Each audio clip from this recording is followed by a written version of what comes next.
Hi,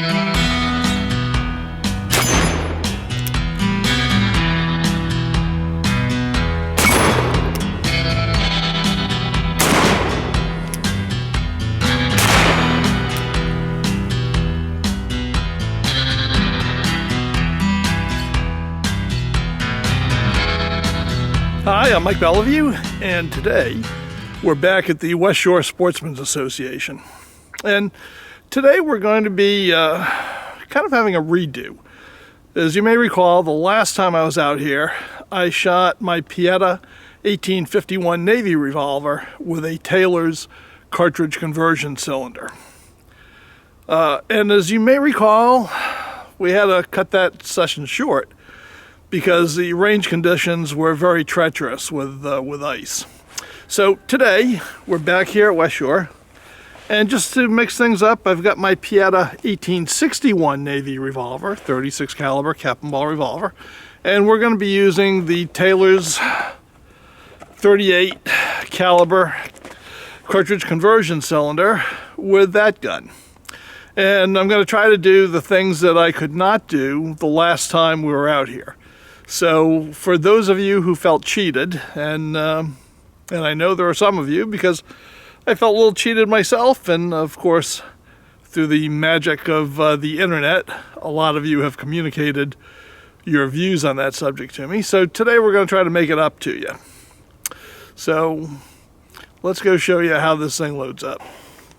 Okay, well here's my Pietta 1861 Navy 36 caliber cap and ball with a cap and ball cylinder on it. And this is a pretty good gun. I mean, the main problem with this, I've got a new Birdie model that I actually like better, but the main problem with this gun is that it has an 8-inch barrel, which the originals had a 7.5-inch barrel. And I think it's just kind of laziness on Pietta's part that they probably didn't want to change their machining over from the 1860 Army. But that 1/2 inch barrel really does throw this thing off, which is quite unfortunate. So at some point this winter, I'm probably going to cut that off.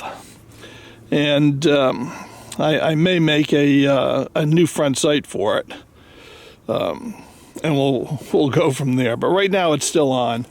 And, you know, we're going to replace the cap and ball cylinder with this Taylor's cartridge conversion cylinder in 38 caliber. All right, so that's the Taylor cylinder. And as with all of these, it's a 2-part cylinder. So we've got one part that is a base plate, and it actually has 6 individual firing pins on it. All right. And then we've got the bored-through cylinder that the cartridges go in. And you can see that each chamber has a slot, so you can see the rim of the cartridge. Now, you know, if you're familiar with the Remington or the Colt 44 caliber cap and ball revolvers, they take cartridge conversion cylinders that handle 45 Colt. And that's because their barrels are really 45 caliber barrels. Right, 44 is the bore diameter, but if you go the groove to groove diameter, they're .452, just like a modern 45. So shooting 45 Colt ammo, no trick at all in them. Now these 36 caliber guns are the equivalent of 38s, but they're not like modern 38s, and that's because of the development of the 38 cartridge, right? So these guns are like the original 38 Colts, the cartridge conversions, because the bores are 36 caliber bores, which basically is 357 bore diameter.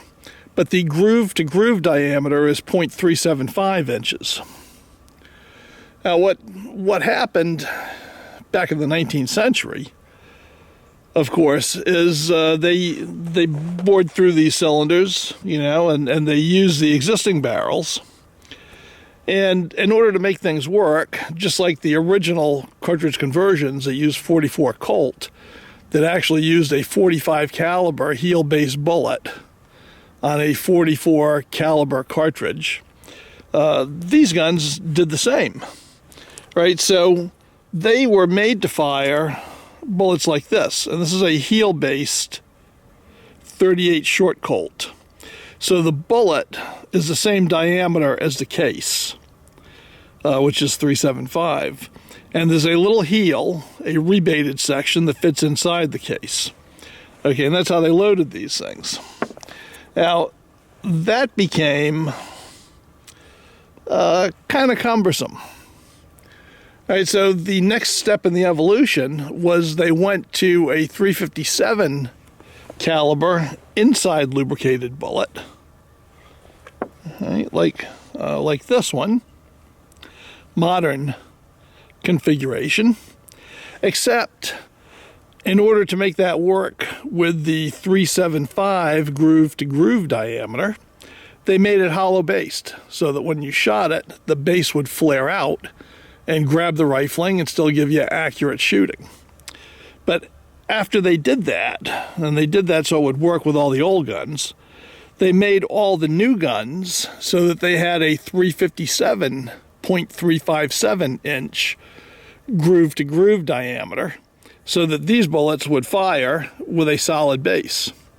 And over time, of course, that evolved into the 38 Special, which was a solid base bullet in a 357.357 inch diameter groove to groove barrel. And that's what we've got today. But those solid base 357 bullets are kind of rattling down this .375 bore, because this gun, of course, is the original cap and ball configuration. Right, so that makes shooting cartridge conversion cylinders in these guns a bit more of a challenge than it is in the 44 caliber guns, which, as I said, they'll shoot 45 Colts, no problem at all. So what are we going to do about that? Well, you got two ways of going. And way number one is you can cast up hollow-based bullets yourself, if you care to do that. And if you do, you need to use 38 long Colt cartridges. Because if you use a 38 Special cartridge and you're using a 158 grain hollow base bullet, they will extend beyond the limits of the chamber. Right? Now, if you can find 125 grain hollow base bullets or a mold for them, then that works. Because this is a 38 Special with a 125 grain bullet. It's a solid base. But as you can see, that fills up that chamber completely. A 158 grain bullet sticks out about 1/8 of an inch. Right? No good. But if you do it on a 38 long Colt instead of a 38 Special piece of brass, it'll fit. All right, so you can use hollow based. You can buy hollow based wad cutters. I use Winchester 148 grain hollow base wad cutters, and they work phenomenally well. So if you want the least trouble approach, you don't want to reload, you don't want to mess around, well, this is the way to go, right? Or you can do the crazy thing I did here, which is to cast up a bunch of Eras Gone conical bullets that are made to go in paper cartridges, because they did the exact same thing. They used them in these brass cartridges and load them in brass cartridges. And they're outside lubed, so this has been dipped in lubricant. Right? Ordinarily on a modern cartridge, an inside lubed bullet, as we call it, this grease groove would be inside the brass filled with lube. But on these heel-based bullets, they're lubed on the outside, just like 22 long rifle bullets. 22 long rifle is about the only remaining heel-based bullet still in use, and most of those are dipped in a lube, an Alox-based lube for them, because they're shooting smokeless powder. This is a lamb's tallow and beeswax lube on here to keep black powder fouling soft. So anyway, those are the three kinds of cartridges. Now, Taylor's cartridge conversion cylinders are only warranted for factory ammunition, and the ammunition has to be standard velocity, no plus P, and it has to have a lead bullet, not a jacketed bullet. Okay, so that's to fulfill the conditions of the warranty. And to be quite honest with you, these cylinders are proofed for twice the SAMI pressure, so twice the pressure of a normal standard pressure round. So the cylinders will handle most anything. However, these revolvers are made as black powder revolvers, and they're not made of the same steels as a gun made for modern ammunition, because they're not intended to shoot that. And particularly with these open-top guns, if you shoot high-velocity jacketed ammunition, you are very likely to crack the forcing cone right here on the barrel. And I have seen that happen several times on cartridge conversions with standard barrels, standard cap and ball barrels. So there's a very good reason for the prohibition against using anything but lead bulleted ammo and standard velocity ammo. And if you go against that, you're doing it at your peril. Not only because you void the warranty, but because you can damage your gun and you can damage yourself. So I'm telling you not to do it. Now, they only warrant factory ammunition because Taylor's and Company has no control over what you stuff into a cartridge. And no company warrants their guns for hand loads. None of them. No modern gun company does, because none of them know what you're stuffing in there. Right? But that doesn't mean that they can't shoot hand loads. And I shoot them all the time. It just means that your warranty doesn't cover it if you do something stupid. But if you don't do anything stupid, the gun's not going to blow up and you don't have to worry about the warranty. So consequently, I load these with black powder because that's more fun for me. You can load them with very light smokeless loads as well. That's all fine. Okay, and that'll stand you just perfectly. But I like to load them with black powder. Why? Because that's the way they were used back in the day. Now, this particular type of cartridge conversion is historically correct for Remingtons. Was not actually used on Colts, ever. But we get to use it on Colts today, and a lot of people really enjoy it. So I'm going to show you how it's done. So the first thing to do is to remove the cap and ball cylinder from the gun. So to do that, I'm going to put it on half cock. Take a little mallet, give that a whack. Right, I'm going to use the loading lever to move the barrel off. Okay, so here we are. Barrel is off. Now, grease is a little bit sticky on there. I'll tell you what I'm going to do is I'm going to put a little fresh oil on here because it's about up to 30 degrees right now, I guess. And therefore, all the grease is a little bit sluggish. Okay, so what are we going to shoot first? And just to keep things clean longer, I'm going to load this with the 38 Special semi-wad cutters. Right, so we're going to take the body of the cylinder, and I'm going to load 5. Now, I get a lot of flack for only loading 5, but I'll tell you, there are no safety notches on these cartridge conversion cylinders. So it's just like loading a Colt single-action Army. The only way to put the hammer down safely is to put it on an empty chamber. And I recommend that you do that, though I know some of you won't. But that's your funeral.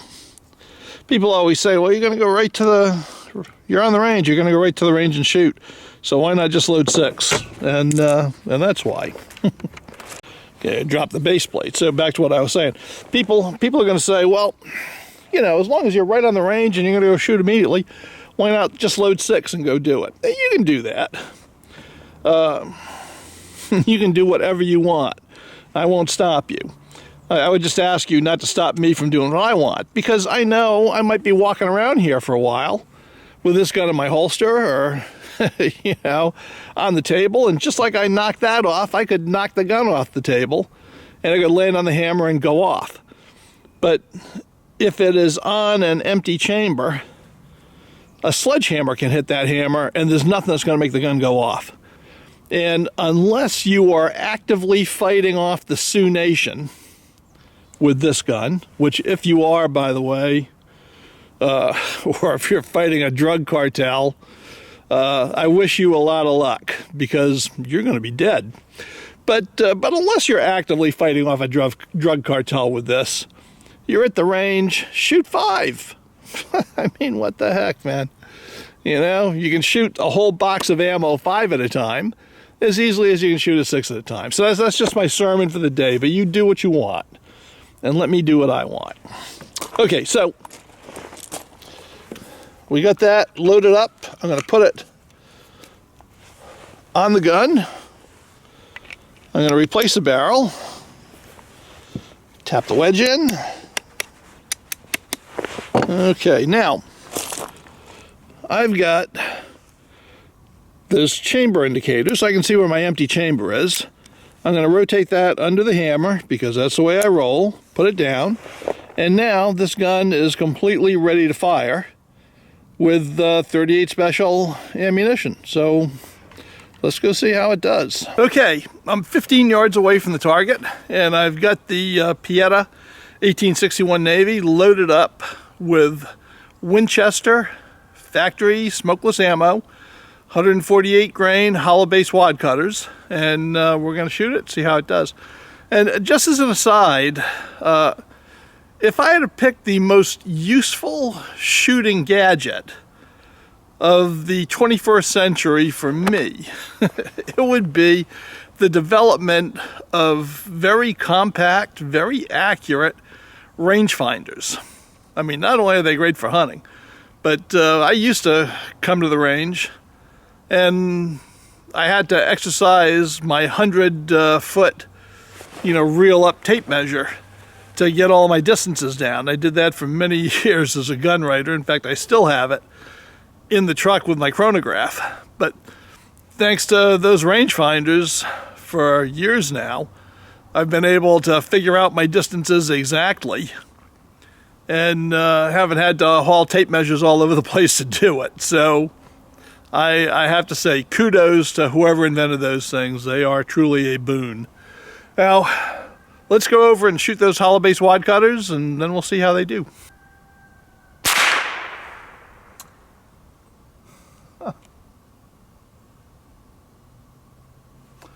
Okay. Well, that has never happened to me before with factory ammo, so I'm going to check that out. I mean, the primer went off, but the cartridge didn't. I'm keeping the gun in a safe position. I'm going to make sure that I didn't dislodge the bullet into the bore before I put another round down there. All right, well, that was a first for me, I think, with Winchester factory ammunition. If anybody from Winchester, from the ammunition division's watching, it's kind of a lick on you guys. Primer went off. No powder was in the case. The bullet got about halfway down the barrel, which is why when that happens, you better check it. Otherwise, you're going to be slamming another bullet right into that and probably blowing up your barrel. So I got everything cleared. We're ready to go. And let's try the Winchester 148 grain hollow base wad cutters again and see if they go off. Okay. Well, that actually had a little recoil to it, so I think we're good.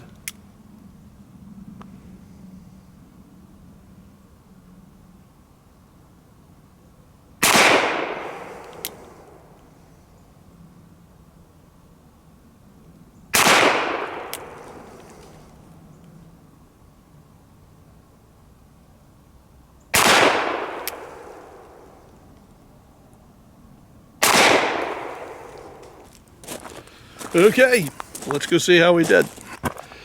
Is a pretty awful group for the hollow base wad cutters. It's a good 7 inches across, right, all up here. Not very good. I'm gonna go mark those, and then we'll try the heel based black powder bullets. Okay, well, let's see how the heel based black powder cartridges do at 15 yards. Well, they're certainly more satisfying to shoot.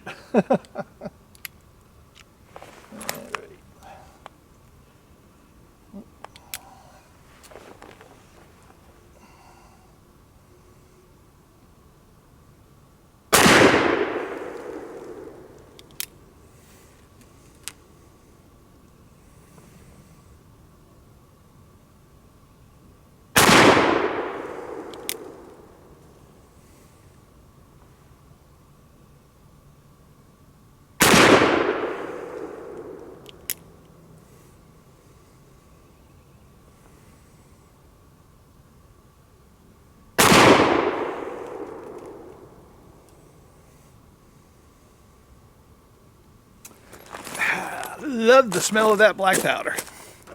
Well, let's see how we did. Well, the heel base bullets did quite a bit better than the hollow base wadcutters in the 61. I mean, that was not the case in the 51. They both shot about the same. Well, I was a little worried for a minute there. I thought the sun was going to break through. I haven't seen it for so long. I'm a little bit worried about what it might do. Well, I've got the 61 Navy loaded up with 38 special black powder cartridges with 125 grain solid base bullets. So these are the undersized bullets for the bore, and let's see how they do. Now we're only 15 yards away, so they may not do any worse than those hollow base wadcutters did. At least I hope they don't. And for those of you who are wondering, I have been cleaning the bore between every cylinder full of ammo just to make sure that we've got an apples to apples comparison. So anyway, let's give the solid based 357 bullets a try.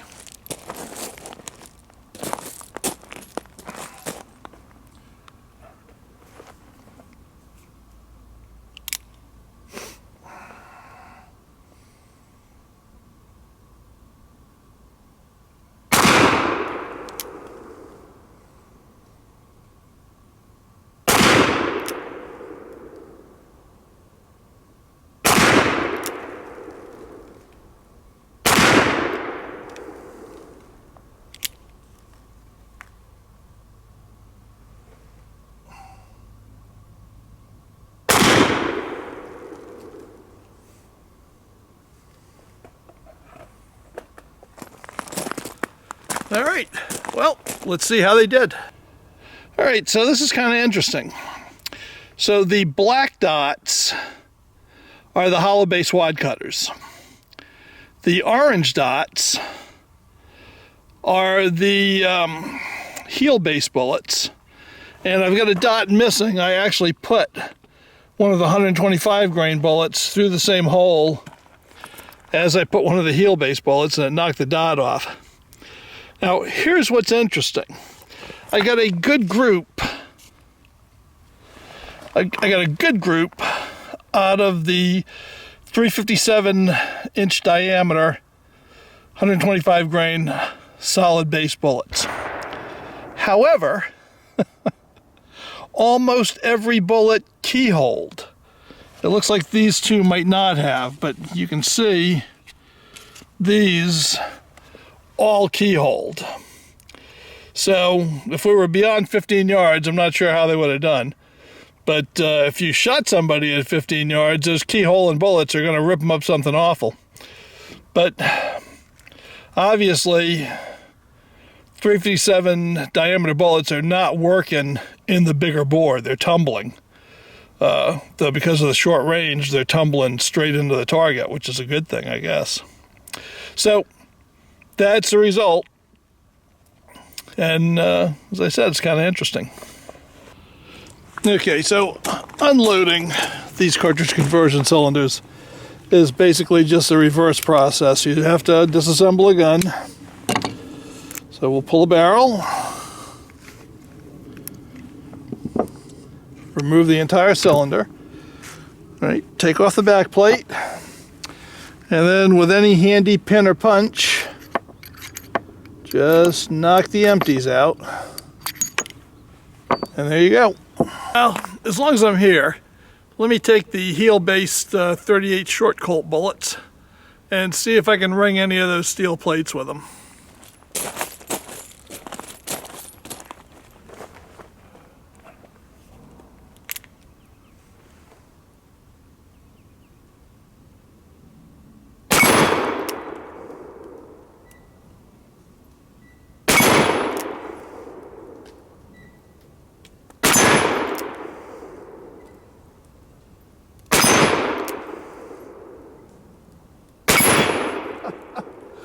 5 for 5. And the sun's out. And I hope I don't burst into flames.